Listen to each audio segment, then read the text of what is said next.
Hello friends, I have started a series for UGC NET exam in December 2025 for the political science subject. This series is very beneficial for those students who can't afford paid courses because in this series I will complete the whole syllabus of political science unit by unit wise and topic by topic wise. So please like, share and subscribe my channel so that you can get further videos on time. For completing the series it will take 1 to 2 months and then we'll practice previous year questions also. I will use both the language that is Hindi and English for explaining the topic. This is unit number 4 comparative political thought, and within this unit number 4 this is chapter number 3 on nationalism. So today we are going to discuss the idea of what is nationalism. Okay? So nationalism is an idea plus a movement. ये दोनों चीज़ का combination है. Nationalism क्या है? It's a idea and movement that holds the nation together. ठीक है, तो ये आइडिया भी है और एक मूवमेंट भी है. इसका मतलब क्या हुआ कि स्टेट जो है, स्टेट की boundaries should match with the Nations boundaries. जो स्टेट की बाउंड्रीज हैं वो नेशन की बाउंड्रीज से मैच करनी चाहिए. देखिए, हमने जब पहली यूनिट पढ़ी थी उस टाइम पे हम लोगों ने नेशन, स्टेट, ये सारी चीज़ों को, कॉन्सेप्ट को समझा था कि स्टेट क्या होता है, नेशन क्या होता है. ठीक है, सो जो भी स्टूडेंट्स फर्स्ट टाइम वॉच कर रहे हैं, प्लीज़ मैंने इस चैनल पे प्लेलिस्ट क्रिएट कर रखी हैं. उस प्लेलिस्ट में आप ज़रूर देखिए. यूनिट 1, यूनिट 2, यूनिट 3 कंप्लीट कर दिया है एंड यूनिट 5 कंप्लीट कर दिया है. So this is unit number 4. ठीक है, और स्टेट को मैं इसमें भी आपको इस लेक्चर में भी थोड़ा सा ब्रीफ समझाऊंगी कि स्टेट क्या होता है. सो नेशनलिज्म एक आइडिया भी है और मूवमेंट भी है. क्या आइडिया है कि स्टेट की जो बाउंड्रीज हैं वो किससे मैच होनी चाहिए? नेशन की बाउंड्रीज से मैच होनी चाहिए. स्टेट एक पॉलिटिकल एंटिटी है, ठीक है, और नेशन जो है वो एक so it promotes the interest of a particular nation and seeks sovereignty.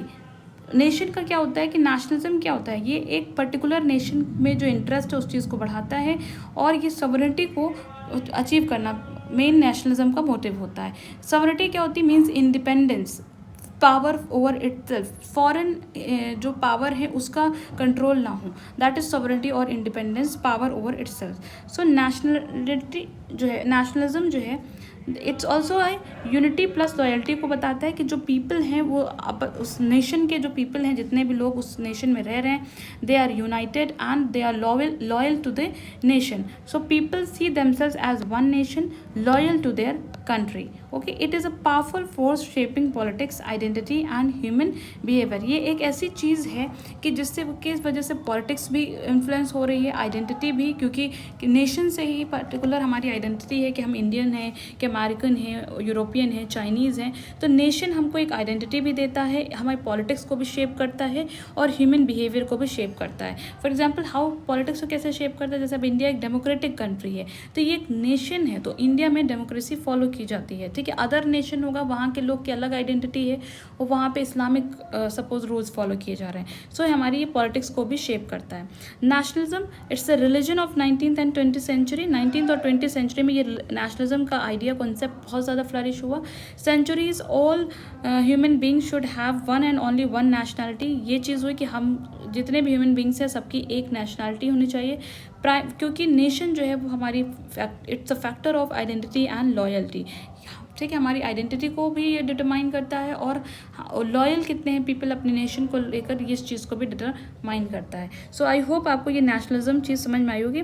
अब हम लोग वेरियस जो फिलोसोफर्स हैं उन्होंने क्या थ्योरी दी रिगार्डिंग नेशनलिज्म, उस चीज़ को देखते हैं. सो सबसे पहले अर्नेस्ट गैलनर थ्योरी. ये एक ब्रिटिश फिलोसोफर और सोशल एंथ्रोपोलॉजिस्ट थे.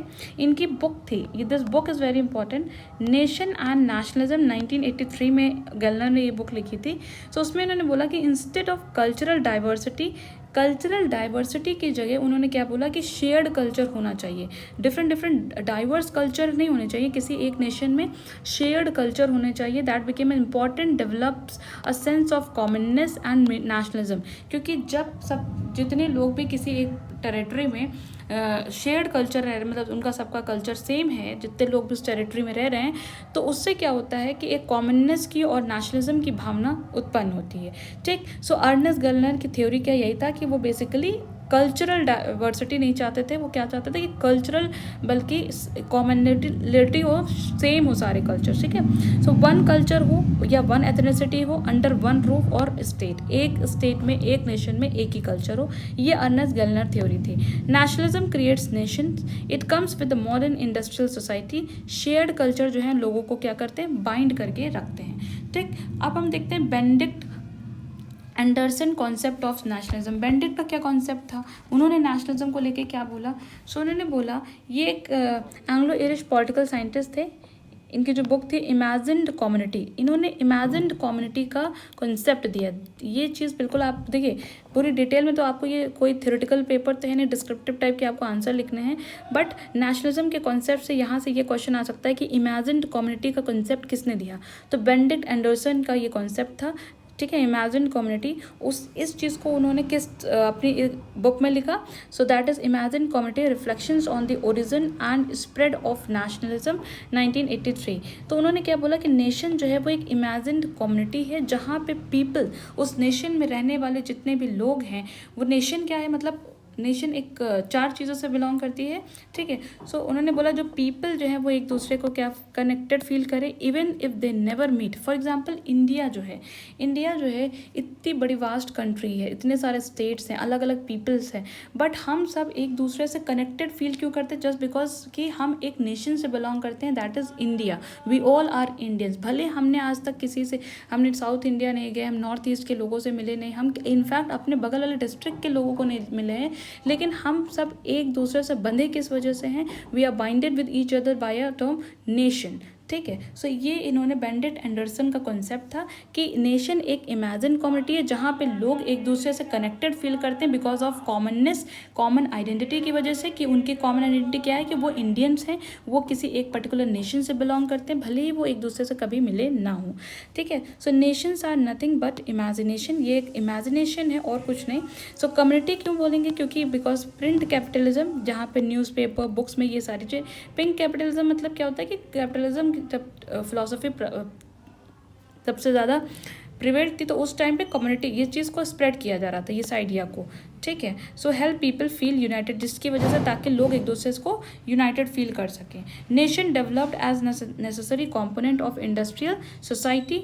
Nations are modern creation, nations जो है मॉडर्न क्रिएशन है, ये कोई एशियन क्रिएशन नहीं है, ये जो है रिलीजियस कल्चर को रिप्लेस करके क्या हुआ है, पहले रिलीजन के बेस में लोग कॉमन फील करते थे, अब क्या है, लोग नेशन के बेस में एक दूसरे से को कॉमन फील करते हैं। फॉर एग्जाम्पल पहले क्या था कि रिलीजन के बेसिस पे, जैसे हिंदू है तो हिंदू राष्ट्र हुए, और मुस्लिम्स हैं तो मुस्लिम ने अपना नेशन बना, तो लोग रिलीजन के बेसिस में एक दूसरे से कनेक्टेड फील करते थे। बट अब क्या है, ये मॉडर्न क्रिएशन है, तो नेशंस की वजह से लोग जो हैं उस पर्टिकुलर टेरिटरी में रहने वाले लोग एक दूसरे से नेशन की वजह से कनेक्टेड फील करते हैं, ठीक है। सो आई होप आपको ये गर्लनर और बेनेडिक्ट एंडरसन के कॉन्सेप्ट ऑफ नेशनलिज्म समझ में आया होगा।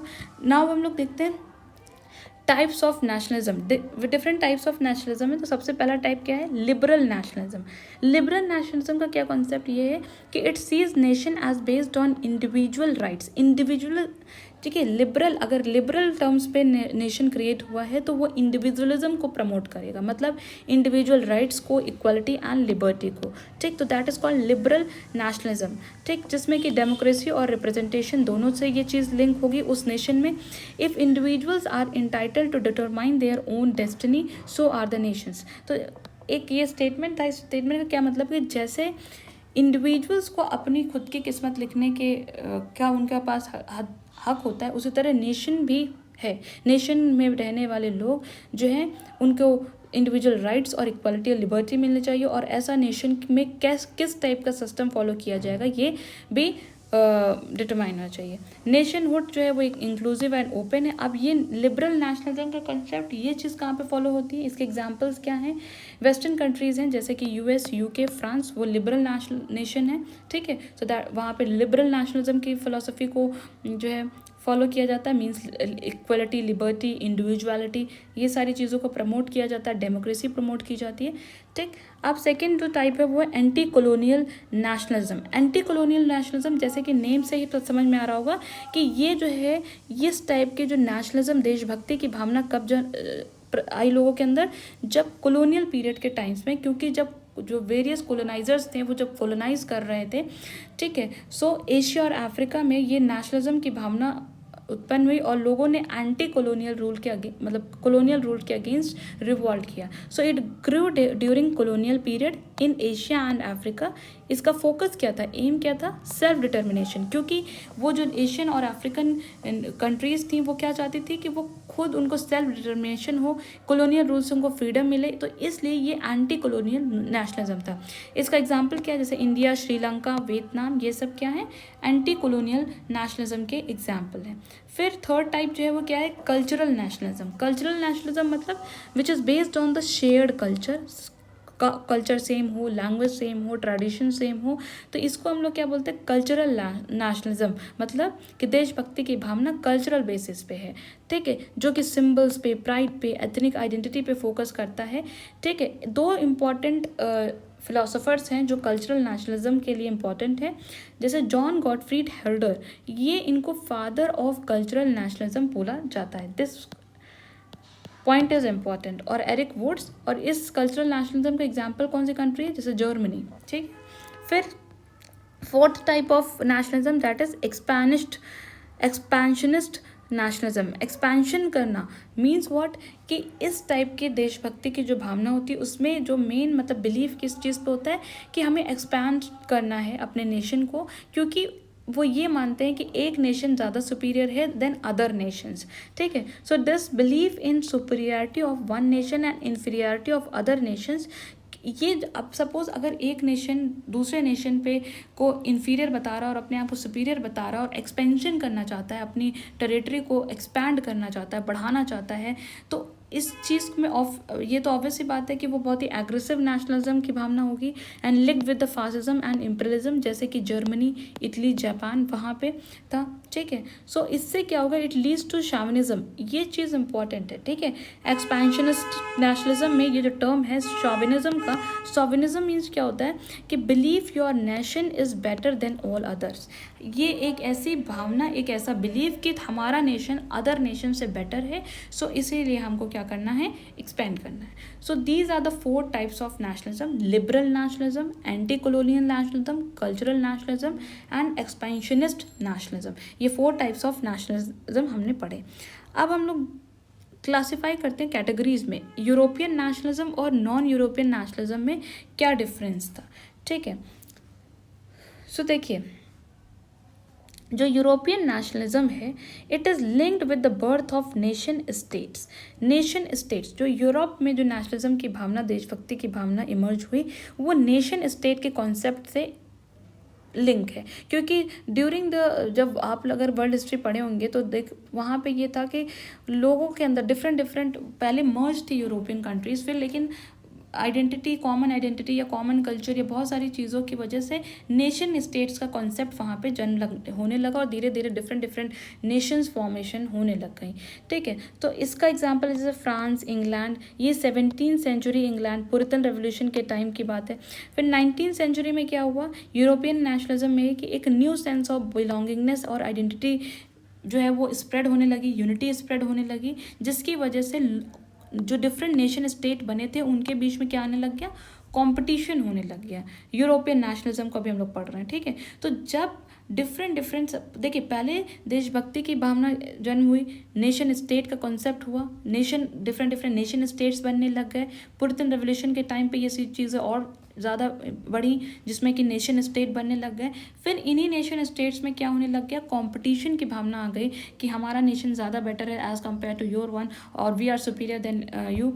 तो इसकी वजह से क्या हुआ, कंपटीशन होने लग गया, जिसकी वजह से कॉन्फ्लिक्ट्स स्टार्ट हो गए। इसका एग्जांपल है लाइक ऑटोमन एम्पायर, ऑस्ट्रिया, हंगरिया, इन लोग के बीच में जो कॉन्फ्लिक्ट्स हो गए थे, ये यूरोपियन नेशनलिज्म है।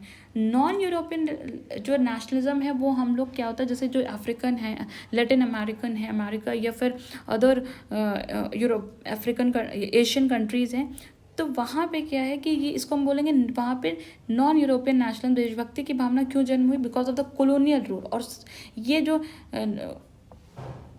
कंट्रीज़ थी, ये क्या चाहती थी? Freedom from the colonial rule. So non European की जो नेशनलिज्म की भावना, यूरोप में तो नेशनलिज्म की भावना क्यों आई, देशभक्ति की भावना कैसे जन्म हुई? नेशन स्टेट के कॉन्सेप्ट की वजह से। लेकिन नॉन यूरोपियन में जो कंट्रीज़ हैं उसमें नेशनलिज्म की जो भावना थी वो इस वजह से आई थी क्योंकि कॉलोनियल रूल से वो लिंक था, तो वो चाहते थे freedom from colonial rule, self determination, that is why. For example Asia and Africa. So after world war one as a movement to oppose colonialism, world war one के बाद क्या हुआ? कॉलोनिज्म को अपोज करने के लिए, हम लोग इससे पहले कॉलोनिज्म टर्म को पढ़ चुके हैं बहुत अच्छे से, तो वर्ल्ड वॉर वन के बाद मूवमेंट्स हुए कॉलोनिज्म को और कॉलोनियल पावर से फ्रीडम पाने के लिए, इंपीरियल पावर से, तो इस वजह से नेशनलिज्म की भावना जन्म हुई। Inspired by the western colonialism, western nationalism से तो इंस्पायर्ड थे वो लोग, लेकिन इन्होंने अपने, क्योंकि वो अपने जो एशियन कंट्रीज़ थी, अफ्रीकन कंट्रीज़ थी, ये कॉलोनियल रूल से बहुत स्ट्रगल कर रही थी, इसलिए इनमें नेशनलिज्म की भावना उत्पन्न हुई। इसमें भी क्या हुआ, अब इस नॉन यूरोपियन नेशनलिज्म में भी कॉन्फ्लिक्ट्स अराइज हुए, जैसे कि इंडिया और पाकिस्तान का पार्टीशन हुआ, तो ये नेशन की वजह से तो नेशनलिज्म की तो भावना और मुस्लिम्स के अंदर जो है, मतलब वो पाकिस्तान की कंट्रीज़ में एक कॉमन रिलीजन के बेसिस पे नेशनलिज्म की भावना थी, जिसकी वजह से वो पार्टीशन चाहते थे। ठीक है, सो आई होप आपको European nationalism and non European nationalism का डिफरेंस समझ में आया होगा। नाउ सब कुछ इंपॉर्टेंट बुक्स एंड ऑथर्स को देखते हैं क्या है। ठीक है, सो इमेजिन्ड कम्युनिटी, मैंने आपको बताया, ये तो इम्पॉर्टेंट है ही है, बेंडिट एंडरसन की बुक है ये। Nationalism, 5 roads to modernity, modernity की ये बताया ना कि ये मॉडर्न कॉन्सेप्ट है, तो ये लिया ग्रीनफील्ड ने बताया। Nations and nationalism by Ernest Gellner, ये तो इम्पॉर्टेंट, देखिए ये तो इम्पॉर्टेंट बुक है, ये इम्पॉर्टेंट बुक है। ठीक है, गेलनर की, और इमेजिन कम्युनिटी और nations and nationalism, Benedict Anderson, Ernest Gellner, ये इंपॉर्टेंट बुक है। फिर एरिक ए हॉब्सबर्न, ये nations and nationalism, nationalism and modernity by Anthony D Smith, nationalism and liberty by Hans Kohn, the idea of nationalism by Hans Kohn, तो इनके द्वारा 2 book लिखी गई हैं। Notes on nationalism by George Orwell, ethnic origins of nation, that is Anthony D Smith, तो Nations and modernity Anthony D Smith, and ethnic origins of Nations, that is Anthony D Smith, nations before nationalism, John Alexander Armstrong. So these are the list of some important books and their authors. So please I hope आपको ये चीज़ समझ में आई होगी अच्छे से कि क्या है इस चैप्टर में. This is all about this chapter. Thank you so much for watching. Please like share and subscribe my channel, and please